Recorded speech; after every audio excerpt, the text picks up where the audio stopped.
Here's how to make the very popular Ghanaian green chili sauce. Often this is seen as a bit of an alternative to shito. It's just as delicious and can turn so many foods around. It's very quick and easy to make, so I'm starting off with one medium brown onion. I'm just chopping this loosely so it can go into our food processor later. Then I've got some ginger, so I'm going to peel about ½ an inch of ginger, a handful of garlic cloves. Here I've got these green peppers, but I use these as an alternative to a regular green bell pepper. If you can find the green bell peppers, then definitely go for those. So here I've got a handful of these little green chilies.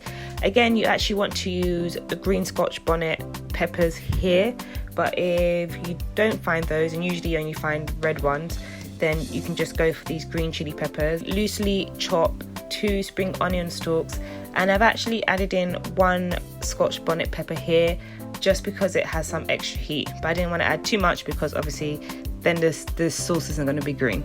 Now I add this to my pot and I'm just going to heat it on a low to medium temperature for about 5 minutes, and the reason we do this is to just soak up any extra water that we don't need. I'm adding ½ a cup of vegetable oil, and then I'm just going to fry the sauce in the vegetable oil, season it with a bit of all-purpose and some salt, and you just want to let this fry for about 10 minutes or until you start to see the oil settling on top.